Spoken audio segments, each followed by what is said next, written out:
It's Randy for Thunderhorse Descendant. We are here today doing more Missing Link. So you will notice we are outside because today we're going to do a little science.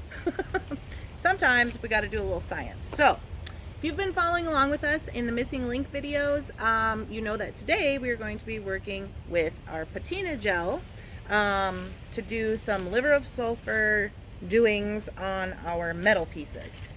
So I have a few sample metal pieces, and we are going to look at what they say in the book. So right here on page 30 it says finishing and oxidizing solutions. You can give your finished jewelry a darkened antique look by oxidizing it. This is purely optional and a matter of personal preference. As for me, I almost always choose to oxidize my jewelry. Okay, so it goes on to say, here are some tips when working with oxidizing agents. Please consider safety first. So, safety first. We have our gloves, we have our mask, and that's as far as I got with safety. But, you know. So, Liver of Sulfur. This is by far the most popular choice for antiquing silver and silver-filled copper and bronze wires. So that's what we have today, is silver-filled antique silver wire. And I brought out a few copper pieces just to see what it's going to look like. So it says that they prefer the gel. So when I was doing a little research, I found that they said the gel is the easiest to work with for beginners. So since I am a beginner and we're learning these things together, I thought, make our life easy, get the gel. So I got the gel. Some tips in the book. It says that brass does not oxidize successfully with Liver of Sulfur, so I did not bring any of that out here today. So it says that it's extremely easy, and goes on to talk about other types of chemical oxidizing using like powders and rocks and things like that. And then it talks about tumbling your finished pieces. So I went to the Taylor's Falls bead store and I got the patina gel in the Liver of Sulfur antique color solution for silver, copper, bronze, and brass metals. So it looks like this. And we are going to just go with these instructions since these are the instructions that came with the product. Okay, so these are the instructions that actually came along with the patina gel that we're going to use, so we are going to follow these. These just say basic instructions, and we're going to go through what they list here for us to have. They says that this gel is effective on fine silver, sterling silver, and copper-bearing metals, including brass, bronze, and copper. The results are supposed to be rainbow colors of black oxidized patina. The tools it says we are going to need is 3 small plastic cups. So I have 3 small plastic cups, wooden craft sticks,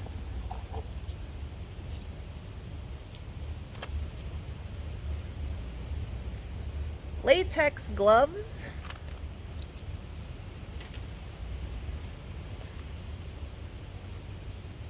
a toothbrush, which I left in the house because I've already cleaned my metal pieces, liquid dish soap, baking soda, and a polishing cloth. So this is a sunshine polishing cloth, and then I also brought out some steel wool because in my research it said that that would probably be good for us to have. So in addition to this, we are going to need all of our items that we are going to actually be using the Liver of Sulfur on. So those are right here. I have those, and then I've also brought a few nuts out to see. These are just from the store to see if that would work, and so we're going to try that. So back to safety measures. It says patina gel Liver of Sulfur emits a strong rotten egg odor, which is why we're outside, because I do not want rotten eggs in my house. When you mix the solution, the odor is not harmful as long as the solution is not boiling or burned. but it is wise to avoid breathing in the fumes. So we have our mask. So it says work in a well-ventilated area, which we are doing. So what we're going to do is we're going to put the patina, liver of sulfur, oxidizing agent into some water, and we have to make a solution for neutralizing bath, they're calling it, with our baking soda. So it says get your area completely set up before you start planning to do the actual process, because the process only takes like a few seconds. So we're gonna get it set up. Okay, so we have our mask on, good to go, and we're gonna put on our gloves. So they suggested that I wash my pieces with just liquid dish soap, use the toothbrush to clean off any of the fingerprints or any stuff that could be possibly on the pieces. I did that in the house before I come out here, and then it said after you've washed them, you're going to want to use gloves when touching them. So that's why I'm putting the gloves on right now. So we have our 3 cups. This one we're going to use for the actual patina liquid, and then this one we're going to make the neutralizing bath. So the neutralizing bath we are going to make first. And to do that, we're going to just use regular old baking soda, and we're going to put about 2 teaspoons of baking soda into the cup. Ooh, ever so slightly. That kind of seems like a lot, but they said 2, so here we go. Ooh.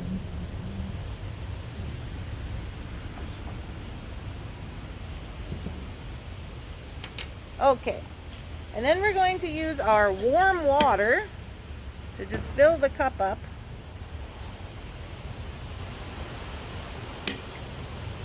So warm, they said, not hot. And we're going to stir this with our little stick.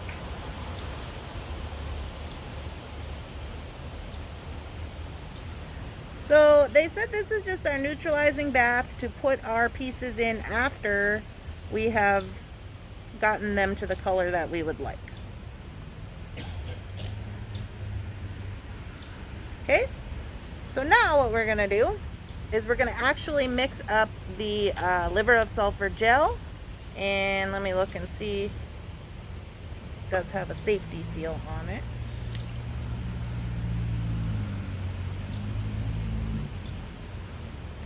So they said they're just going to take about 8 drops of this in the cup.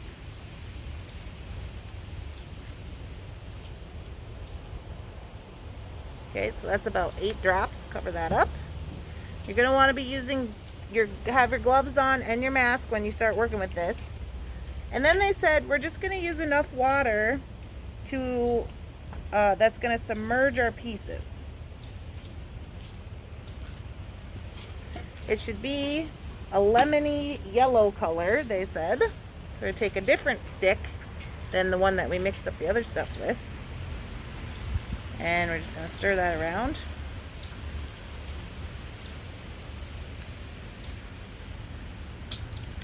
And then we're going to go ahead and we're going to put our pieces in. I'm going to do a couple at a time. And they said that it should just take a few seconds for these to start changing colors based on how warm your water is and how much patina you have going on in there.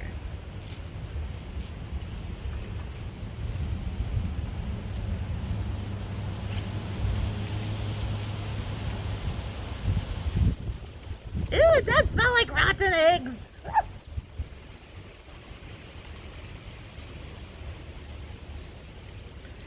Okay, so I am not seeing too much color.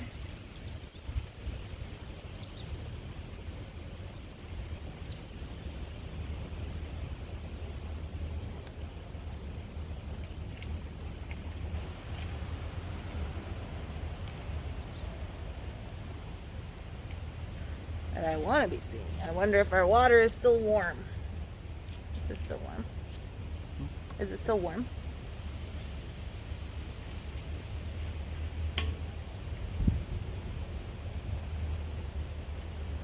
Warm from the top. You think warmer? Well, Let me throw it on the stove top real quick.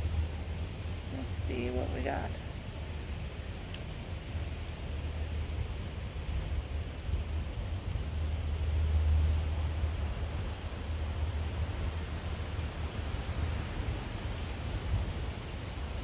Okay.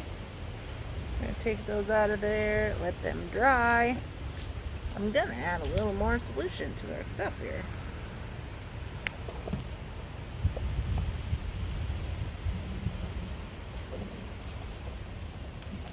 And put one of these in there. And I'm going to try a copper one.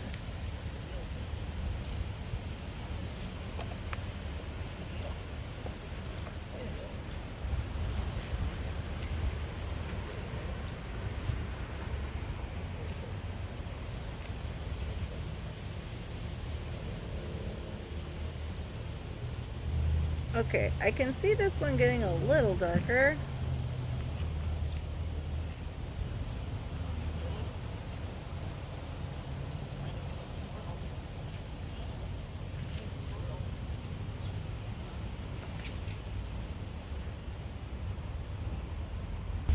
Okay, so we're going to try to make our solution a little more, what's the word I'm looking for? Sulfury? A little more sulfury? Yeah. A little more sulfury to see if we can get a better effect. I think the first time my water might have been a little too cool.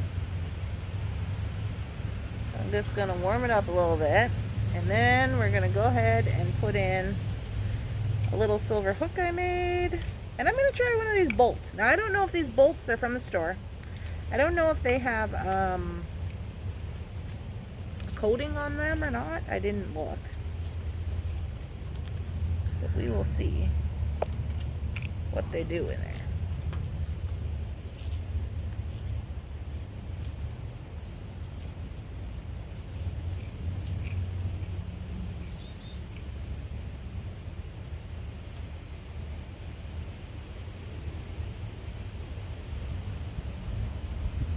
I can see the reaction. It's doing little bubbles on the metal.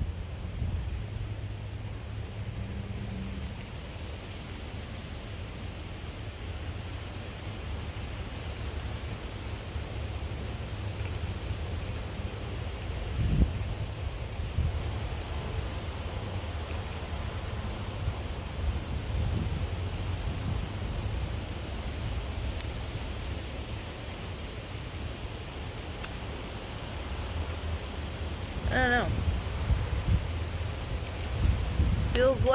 Feels like it's not working.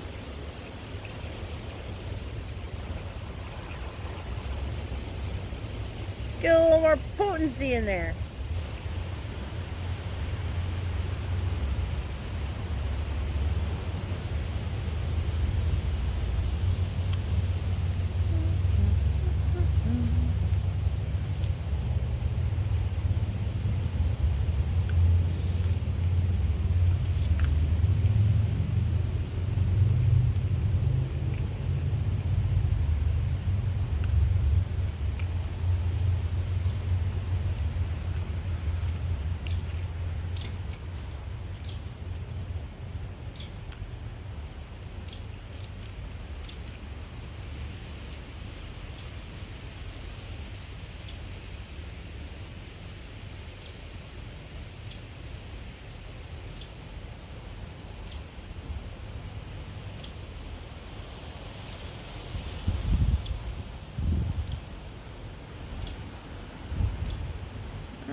Okay.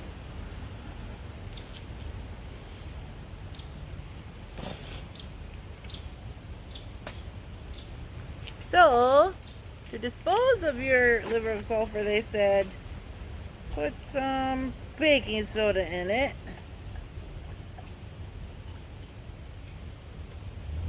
until it turns clear, and then dilute it.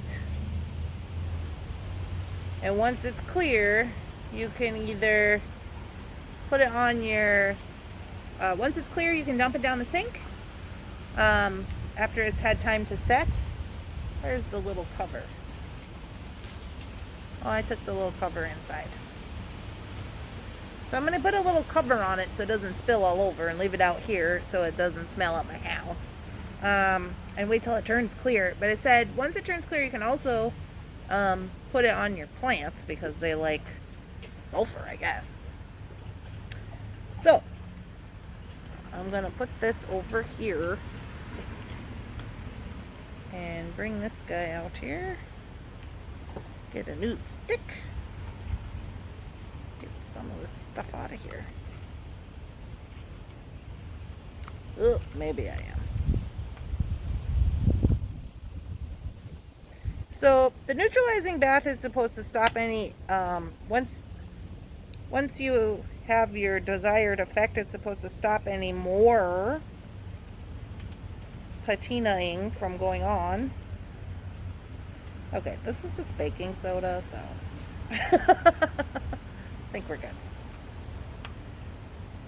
Make sure I got everything out of there.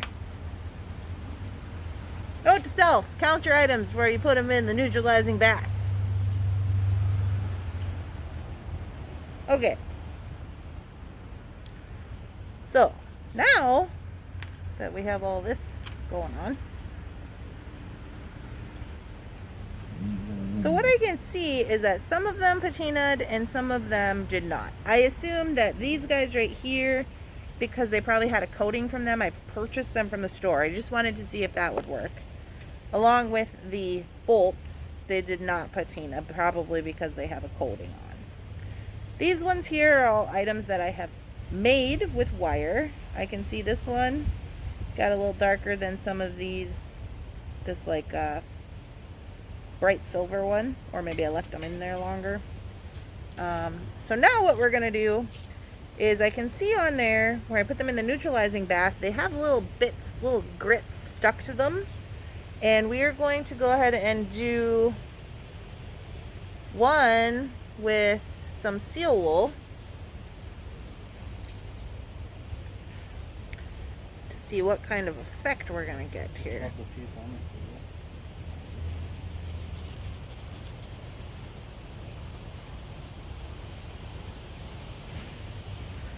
Kind of shine it up and take off some of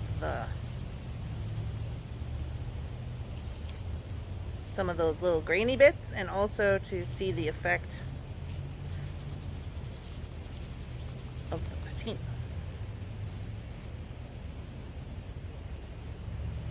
I can see where I've made it bright on one side.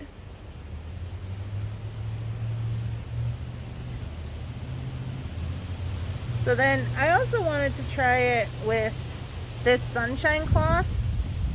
So I'm going to try the other side of this with the sunshine cloth and see what we get there.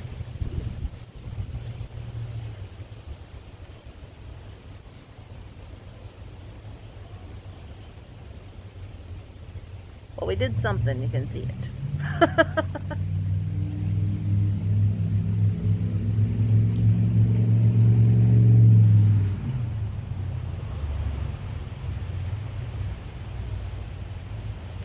So I can tell the seal wool is doing a lot better job of getting the patina off than the sunshine cloth is doing. The sunshine cloth is doing what it's supposed to do, but it's just not as abrasive as the seal wool.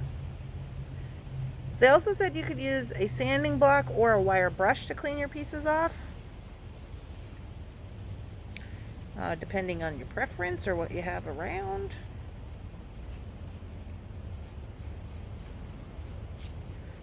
Do a little bit, and then it says after you've gotten this all figured out here, you are going to want to go ahead and wash them off just with soap and water to get off any excess of the baking soda. And then it actually says to hit them with Renaissance wax, because if you don't, they said what's going to happen is naturally throughout time they're going to tarnish. So I don't know that I would hit mine with that, but I do have some Krylon spray I might try on one just to see what it does. I have sealed fire painting oxidized pieces with Krylon before, so I might try that. I don't have Renaissance wax.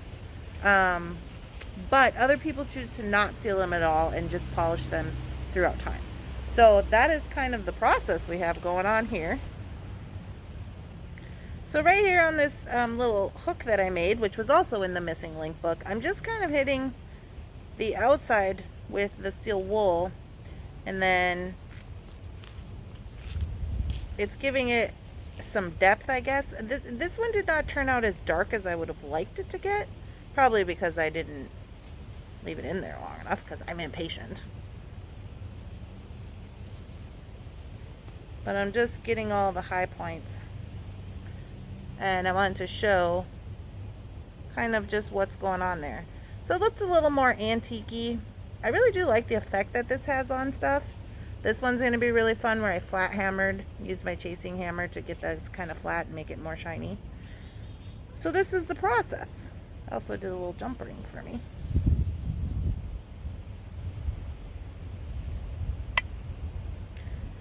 So this is what we've got. These are the finished products. We've tried some stuff. Some things worked, some things didn't work. I think I might need to do a little more practice with the Liver of Sulfur to see, maybe try some different wires and things. But anyways, I hope you guys are having a wonderful, spectacular, amazing day. Again, if you've been following along with the Missing Link series, we are going to have our friend Rosanna Bradford on next week to do the bow ties, which is the first link project in the book. So these were all of the skills projects. We've now completed those, and we are going to be moving on into links, which is building more skills. We're just making links, but eventually moving on into projects. So we welcome Rosanna, and we'll get that going for next week. So I'm excited.